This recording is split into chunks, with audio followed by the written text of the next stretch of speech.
target ng bagong administrasyon na sa loob ng unang 100 araw sa pagiging presidente ni Pangulong Aquino ay malinis na mga estero. Kanina, ininspeksyon ng mga otoridad ng mga estero sa lungsod ng Maynila. Tumutok si John Consulta. Kasunod ng bigla ang pag-iinspeksyon ni Pangulong Noynoy Aquino sa estero sa Benjolan noong Martes. Ang ilan naman sa kanyang matataas na opisyal ang bumisita sa mga baradong estero sa Maynila. Kasama mga sundalo ng Philippine Marines. Sinuyod namin ang sangkaterbang basura, water lily at iba pa mga nakabara sa estero de Paco at estero San Miguel. Nadaanan namin ang ilang tauhan ng DENR na mano-manong naglilinis ng mga bunto ng water lily at basura. Sa di kalayuan naman, agaw pansin ang napakaraming barong-barong sa gilid ng estero at mga basura at dumi na nanggagaling sa mga ito. Ayon sa mga nag-inspeksyong opisyal, mahigit 100 pamilya ang target nilang mai-relocate sa Calauan, Laguna para malinis ang lugar. Aminado si Manila Mayor Alfredo Lim na mayroong mga residenteng tutol sa relokasyon pero kailangan daw silang ilikas para na rin sa sarili nilang kapakanan at sa ikagaganda ng lungsod.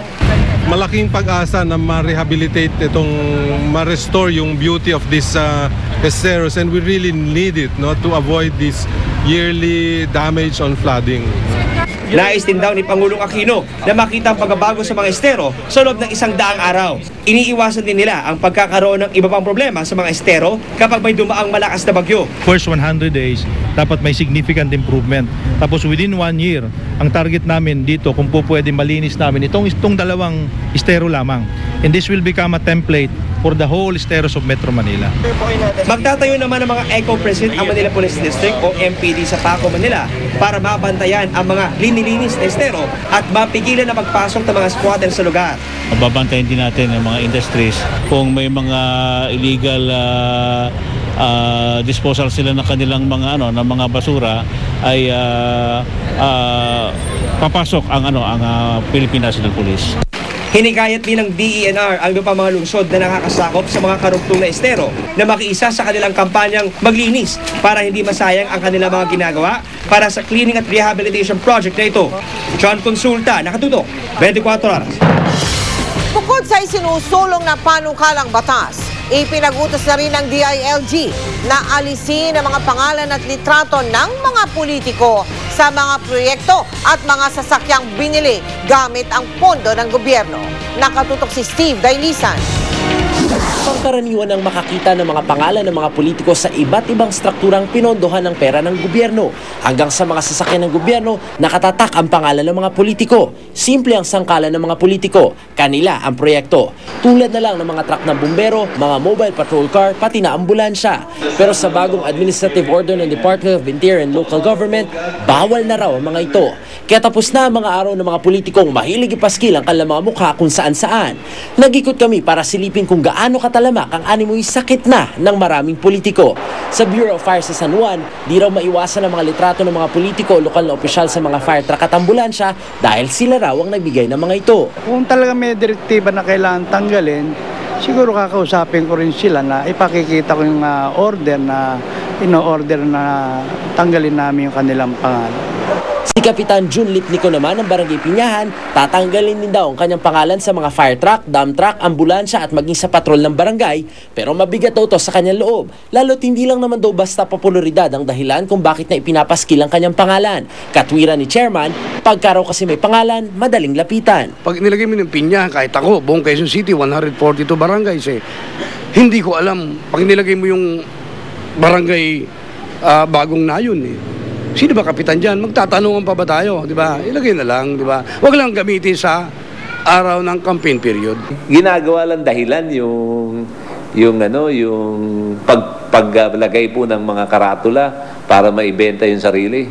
Kung talaga po ang hangarin, malaman lang na mamamayan kung saan siya magrereklamo, ilagay po kung sinong LGU yun at isilagay yung telephone number na pwede siya magreklamo.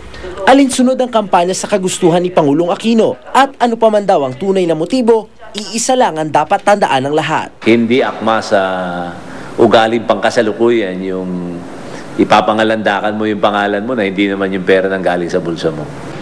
Ayon sa DILG, tanging yung mga pribadong individual, grupo, organisasyon lamang yung pahintulutan na panatilihin yung kanilang mga pangalan sa mga ipinagkaloob nilang proyekto.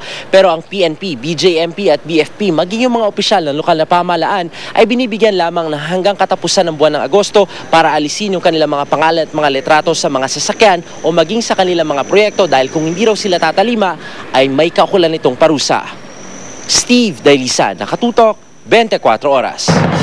May magandang balita po tayo sa larangan ng palakasan, mga kapuso. Tiyak na po makakapasok ang Smart Gilas Pilipinas sa semifinals ng FIBA Asia Stankovic Cup 2010. At yan po ay ginaganap ngayon sa Beirut sa Lebanon. 2 na po ang panalo at 2 ang talo ng ating pambansang koponan. Nanalo sila laban sa Syria at Jordan pero natalo naman sila ng Lebanon at Qatar.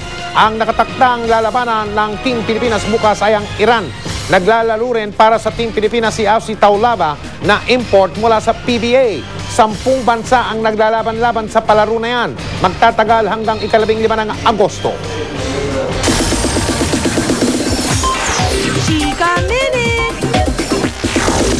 May ilang nalilink ngayon kay Jenica Garcia pero quiet ang dalaga sa kanyang love life. May ibinuking naman siya tungkol sa mami niyang si Jean Garcia. Ang chika hatid ni Lars Santiago. Aminado si Jenica Garcia na masaya at inspirado siya ngayon sa kanyang love life. Pero ayaw na niyang magkwento ng mga detalye. Bukod sa young actor na si Alvin Uitinco, itinutokso rin si Jenica ngayon sa ka-love team niya sa JJ Mom na si Carl Guevara. Nagsalita kasi si Carl na crush talaga niya si Jenica, bagamat ayaw pa raw niya itong ligawan. Ayaw mo nang haluan ng relasyon yung pagiging partner namin. Kasi kumbaga, mahirap din pag nagkaroon ng relasyon tapos partner kayo. Yung baga, magkaroon ng tampuhan, magkailangan. Tila nagulat at natawa naman si Jenica nang malaman ang sinabi ni Carl. Ay! Sabi, baka natutuwa lang siya sa akin. Si makulit ako baka lagi ko lang siya napapatawa. Hoy! Ano sinasabi mo, ha? Kok! Crush mo na naman ako Hindi, joke lang. Pero kung seryosohan, kung talagang maniligaw si Carl kay Jenica, may pag-asa kaya siya. Ako kahit sino naman, basta mapapakita niya sa akin na, alam mo yun, na gusto niya talaga ako at gusto niya yung pamilya ko, wala namang magiging problema dun. Tsaka mabait yan si Carl, mabait. Hindi lang si Jenica ang masaya sa love life ngayon, kundi maging ang kanyang inang si Jean Garcia.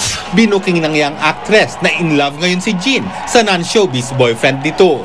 Hindi naman daw tutol si Jenica sa bagong inspirasyon ng kanyang ina dahil nakikita niyang maligaya ito at iyon ang importante para sa kanya. Kaya siya kasi palagi siya nagluluto sa bahay, ganun yun. Doon mo yun, unang sign yun, malalaman mo kapag in love yun, nagluluto ng carbonara, anak, kain na. Ako naman syempre masaya kasi lagi masarap yung pagkain sa bahay. Lars Santiago, updated sa Showbiz Happening. More chika mamaya kaya tutok lang. Kaligtasan mo sa Alerto 24. Nabulabog ang mga klase sa University of Manila kaninang hapon matapos makatanggap ng bomb threat ang pamunuan ng universidad. Si Michael Pahati na Alerto 24, eksklusibo. Buong pwersa ng Manila Police Explosive Ordnance Division ang gumalugad sa bawat sulok ng University of Manila sa May Cecilia Muñoz Street sa Maynila kaninang hapon. May kumalat na balita na isang bomba raw kasi ang sasabog sa loob ng universidad.